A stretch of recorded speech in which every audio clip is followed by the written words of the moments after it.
The landscape of media has changed. At one point in time, there was nothing but newspapers. Then there was the TV news. But now, everybody's online, telling this and telling that, giving information, misinformation, misguiding people. So I guess I got to change with the time because everybody has. Hey, welcome back to Everybody Has a seventh episode. Our podcast. We're at number 7 already. Time is flying by. That means we're at week 7 of the football season. But we'll get to the guys in a second because it's ladies first. Actually, to be honest, the week covering volleyball and soccer is more exciting than football this past week. I finally made it to the showdown of Brighton Millington soccer. With it being regular season, normally you play to a tie, the game ends. But they went to overtime because they're trying to settle the district 15-2A championship. And it went to overtime, 1-1. And in overtime, Alexis Williamson of the Lady Trojans scored the game-winning goal. And so Millington would be the champions for the regular season and head into the postseason as the number 1 seed. Great job by Coach E. Coach Everson has done a wonderful job. Coach Williams is doing a great job up there at Brighton as well. So 1-1 game, very competitive. And I got to give a shout out to my girl, Tamia Duckworth. A little engine that could. Great defensive player, and she scored a goal because what they do now is Alexis will go to the defense, Tamia will come to the front on offense, then they'll switch them out to keep them fresh and keep that threat through the middle. Coach E, I'm telling you, he's like a mastermind when it comes to this soccer thing. He's just figured that out, and then just allow the other girls to play around them, playing their defensive strengths and their offensive strengths. So Millington, I told Coach this, I texted him, I said, this game was played in August, y'all wouldn't have won. I honestly believe that. So he brought that team a long way in a short period of time, and they're going to be a real threat coming into October. And then caught some volleyball action around the area. We're getting ready to get into the postseason there. Millington and Covington will be very competitive in their leagues. With the big dogs, Collierville, Houston, Arlington, going to be the serious threats in that league. So my Brighton and Mumford teams, they got their work cut out for them in our direct coverage area. So that's some of the action going on with the young ladies. From your past experience, Liyah, you've been privileged to cover some of these volleyball tournaments and soccer tournaments in October. How intense does it get when October hits the calendar? I really feel like it depends on the talent, but it's usually pretty intense because it's really serious and the athletes do take it serious. But I feel like some do just play kind of like it's a regular game, like it's not. We gotta be honest. Some are ready to get the season over with. Yeah. Those teams that are coming in at the number 4 or 5, last place. But the ones that are really like they have a shot to really make it to state, they go crazy. And only the top 2 get out of district, so it's gonna be uber competitive. And I'll say in Millington, Covington, they are the clear 2 best teams in their league, but they got to take care of business in volleyball. And in soccer, it's going to be Brighton and Millington. But when you get up to the higher ranks, the Colliervilles and the Houstons, these are teams that are nationally ranked in the state. And they can't take for granted their opponents, but they do plan on seeing each other, and hopefully, they can guide each other all the way to state, and maybe even play each other in state semifinals of the state championship, Collierville and Houston in soccer. So, but it will get intense, and I think right now we got a little golf going to state coming up this week and things like that. Cross country is coming up soon, so we'll be paying attention to things like that. Hopefully we got some local athletes doing well. The coaches will give us a call and a shout out, and we can give them a shout out on this segment with ladies first, and some of the gentlemen out there on the links and running cross country. But that wraps it up, and we're going to show some highlights from that great game up in Brighton. Chad Blunt on the beat.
back, and we're at our second segment. This is our football recap. We actually really want to skip over this part because it was a tough Friday. We went to the Millington Kirby game, Kirby's homecoming. If you're a Kirby Cougar, you actually enjoyed this game. You had a great time because you won 19-0. If you're there as a Millington Trojan fan and covering the Trojans, it left a lot to be desired. It was not their best performance offensively, and defense was solid. They couldn't run on them. Millington stopped the run game pretty well against Kirby, but you couldn't get pressure on the quarterback. He had all day to throw, and he picked them apart. And as Coach Michaels explained to us, he got a 3-down lineman, and all three of them are playing on the offensive line. So the boys got a little worn out. It was kind of warm that night. It's the perfect recipe for them to not have their best performance. The linebacking core did good, secondary did good, but their front line, the boys were tired and they got overwhelmed. It was like the curse of the scoreboard, you know. What? The curse of the scoreboard. You and the cheerleaders, y'all really got upset that the scoreboard not working. Because it's just funny how when they played Lakeland, when the scoreboard went out, it kind of like everything just went downhill, and it was just it's just kind of like this anxiety of time, just like right behind you. It's kind of like, oh my gosh, what time is it? What time is it? How much we got on the board? Like, what is going on? Blah, blah, blah. You know, it's like the anxiety of time, like right behind you, about to say, hey, it's up. It's just like, I don't know, it's just something about it. It just throws everything off. And it's like, yeah, defense was pretty well, but offense couldn't make any plays. Like, I felt like I was watching the game on mute. You know, yeah, you can see, you know, how football works. You can see and understand how it works. But at the same time, it was like still confusing. Okay. I'm like, what is going on? Like, there's no movements, you know, like it was just so confusing. Okay, so Millington has 2 more road games this year. And if you're watching, you got the formula. Bolton scoreboard worked, Millington won. Lakeland didn't, and Kirby did, and Millington lost. So if you are the 2 road teams that Millington's going to play, make sure your scoreboard is malfunctioning tonight and you're going to beat the Trojans. So don't do that. Don't do that. So, but I'm just kidding. It's just suspicious, and I feel like it throws off the whole game. It throws off everybody, coaches, especially the fans, coaches, everything. Yeah, it's just, and then, you know, Kirby probably used to it because they probably used to it. Might be the first not working. They probably used to it not working, so they don't really. It does affect game planning, situational awareness, especially for the kids.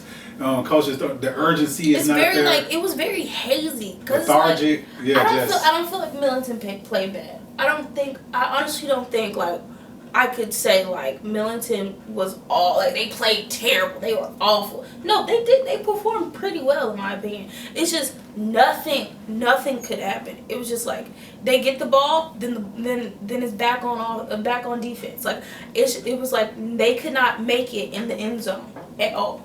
All right, well, to give a little quick review and other action that took place Friday night, especially in the Millington Star coverage area, Rosemar took a tough loss to Jackson Christian, which is always a great opponent. They're always tough, whether you go to their place or they come to you.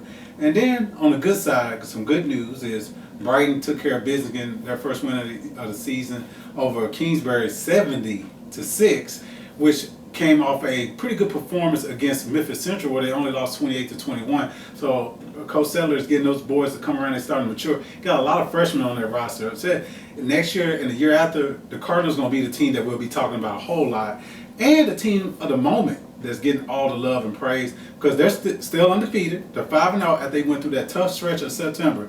Our beloved Memphis Cougars, who won 36-35 in the Haven. So 5-18 going to a 6-18, picking up the win. Coach Calhoun, great job with your guys, and we got to give y'all a little love. Now, because this podcast, everybody has it's showing overall love. Your Trojan pride can be just. That's that Trojan coming out of her. No, Nintendo Wii. I guess normally we throw it to the highlights of mine from the game. So if you're a Millington fan, turn your eyes away. If you're a Kirby fan, enjoy.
Thursday we like to let our hair down a little bit with the sights and sounds. Like I said, the game was kind of lackluster, melancholy, but we did the sights and sounds. You run into Susan Graves, who is doing the Facebook Live for Millington Trojans. Football, you're always going to have a good time because that woman is crazy and has a mouth on her. Anybody that knows Susan Graves, no, I'm not making this up. And our prayers are out to our son TJ, who had hand surgery, was playing college football up at Bethel, I think. So, TJ get well, get strong. But we talked to her, got a laugh. We saw Dr. Shun on the sideline. Then we get to halftime with no scoreboard work. And like I said, the cheerleaders feel it's a conspiracy that the scoreboard's not working too. I'm like, what is this thing to this conspiracy? So y'all on the same side. It's just weird. You know what I'm saying? It's just weird. It starts to add up if you think about it. Okay. If you used to something happening, like you used to a regular routine, and then something in your routine is not the same, it throws off everything. It's kind of like being jet lagged, It's just like, it's hard. You can't function right if you don't have this certain thing. But yeah, the cheerleaders chilled with us during halftime, and we chit chat, and that was a good time. Yeah, I got a lesson in BTS, the Korean boy band. We did not have a lesson in BTS. We just talked about I learned that an army member doesn't have to like every song of BTS. I learned that. Well, you don't. I thought you had to. I thought you got kicked out of the army if you didn't love everything BTS did. But she said she liked that earlier. We are not a cult, okay? We are not a cult. Yeah. We are not a cult. You don't have to like everything BTS. You speaking French now? No, we WE. Us Army. Yeah, me. We. You can hear anything on the sideline at halftime. And, Yeah, so we did. We talked a little bit about BTS. She doesn't like their new music. I'm just like, okay. Yeah, because the Kirby homecoming was kind of lackluster too. It was kind of boring. We did notice that they Kirby colors are blue, silver, and white. Navy blue, a dark deep blue. And the girls were dressed in their school colors, and the moms that did some escorting were dressed in white and all that kind of stuff, which we thought was kind of neat. I don't think every school should do that. You go to Millington and then it'd be black and gold dresses. Colleges do that because, like, this weekend was the Southern Heritage Classic, and I forgot what college Alcorn and Alcorn State. They did a freshman. They did a Mr. Freshman, Mr. Sophomore, Mr. Junior, Mr. Senior, and they were all in. I guess I don't know if they were school colors or if they just had a color coordination that they did. So their courts do stuff like that too. So. And that reminds me, Alcorn and I think Arkansas Pine Bluff. We're keeping the tradition alive down there at the Simmons Bank Liberty Stadium.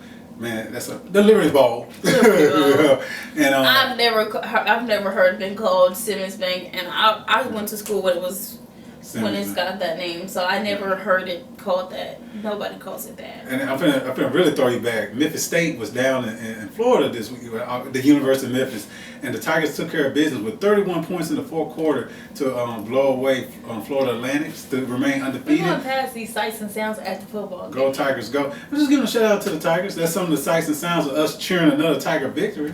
Like, so yeah, hey, that $1 million fumble, for it to come to fruition, to be a $1 million fumble, they got to keep winning so they can make the playoffs. And then we can buy some playoff tickets. Hopefully in December for the Tigers. So, but yeah. Yeah, the game was just like, it was good to talk to our, Millington people. But what I really heard a lot is like, I guess like administrators, like, like superintendents and all that stuff, talking about like how the players should play, or back in the day when they were playing, what would happen, stuff like that. I think Mr. Perry, the principal of Millington High School, Mark Neal, deputy superintendent, assistant principal Hank Hawkins, who is the all-time winningest coach in Millington football history, they will appreciate us not repeating what they say on the sideline from time to time. They're passionate. They're into the game. Coach Hawkins? Oh no, he's a coach. That's all I'll say. He's a coach, and he does not play.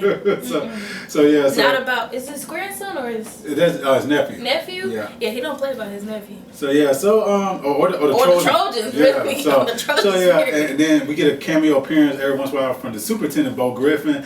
Oh, and he is hilarious. Yes, I love him. Yeah, so he's hilarious. It's done from a place of love and good sportsmanship, but the referees, they hear them throughout the night, and we do too. So sometimes you might even hear them in the highlight package, but they are definitely part of the sounds and the sights. The coaches they're hype.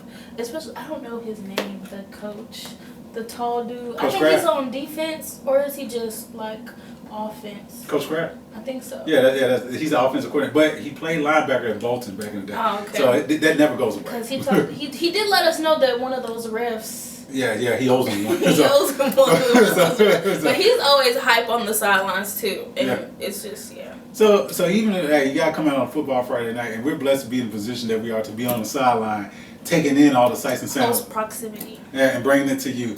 And let me see. I'm gonna throw it to this reminder for you to like, subscribe, and all that good stuff. Take care of us on YouTube as we take care of you. And subscribe. And welcome back to our final segment, our Dynamic Power 10. So once again, shout out to Dynamic Physical Therapy for taking care of us on this sponsorship and being our partners in this yet again for the Power 10 of West 10 Media. And we jump into week 7's rankings. At number 10, Christian Brothers at 3-3. They had a win 31-7 over Pure Academy, which is, I saw them earlier this year, Pure Academy, which is a solid team, quality athletes. They have a showdown coming up in league play with Briarcrest. At number 9, Tipton Rosemark, they're 3-3. They have a showdown coming up in league play against Fayette Academy, and they took a tough loss to Jackson Christian, 42-13. But I think they will bounce back this week, and they're still hanging up in our rankings. At number 8, at 5-1, is Arlington. They picked up a 23-6 win over Lakeland Prep. They are back in league play, taking on Cordova. At number 7, the pre-mentioned Briarcrest Saints. They're 4-2. Took a close loss to an undefeated Southwind Jaguars team, 48-42. The showdown of two great quarterbacks in our area, and Southwind was able to pull it out. So Briarcrest will try to bounce back this week against Christian Brothers. Another tough task. At number 6, St. George's at 5-1. They picked up a win 48-16 over Kip, and they will take on North Point, the Trojans from down there in South Haven. Now we get into our top 5. At number 5, the 4-2 Collierville Dragons picked up a 38-20 win over their league foe Bartlett this week, and now they get a little breather per se. They take on the Creighton Chiefs this week as the Chiefs will come to Collierville. Number 4, the MUS Owls at 5-1 picked up a 36-23 win over White Station this past week. They stepped back into league play against Brentwood Academy.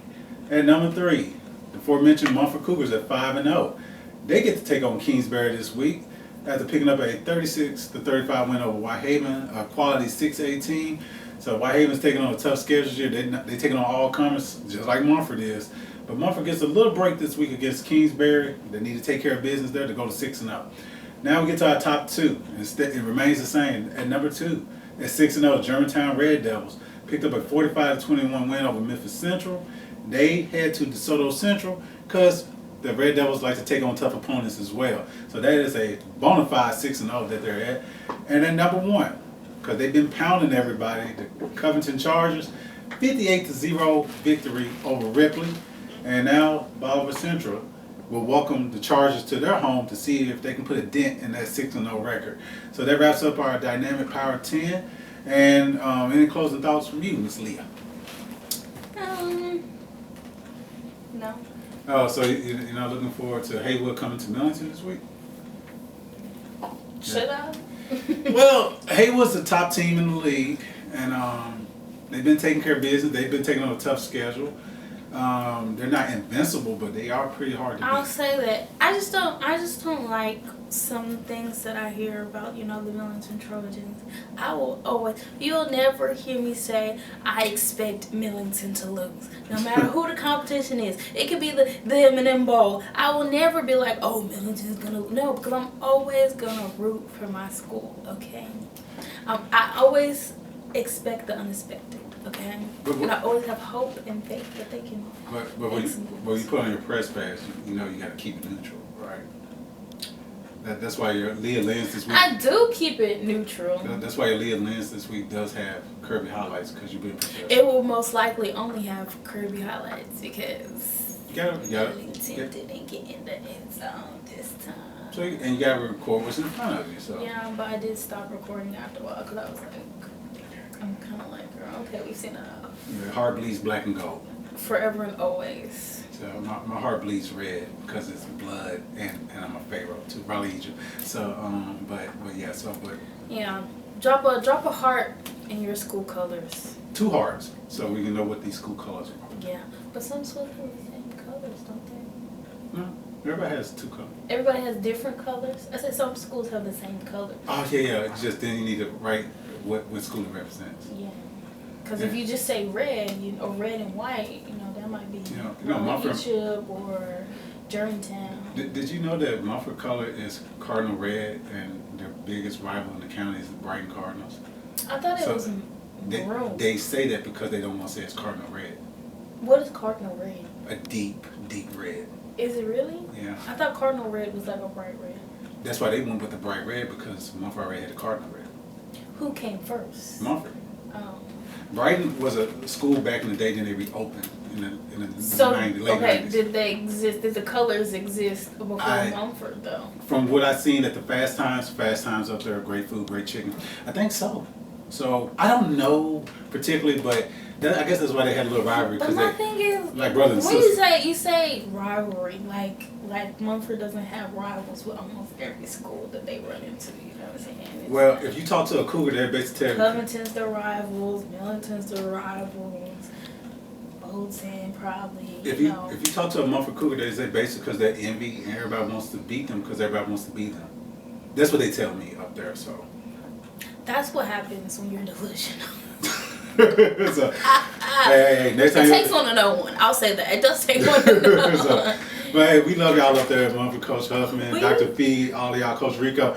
If we send a shout out to y'all. Y'all some good people. Y'all always take care of us. We know y'all good people. Yeah. And we know y'all sit and watch to the end, and y'all enjoy the Liyah and land. So enjoy it with the rest of the Mumford family. Tattoo, baby. Drop.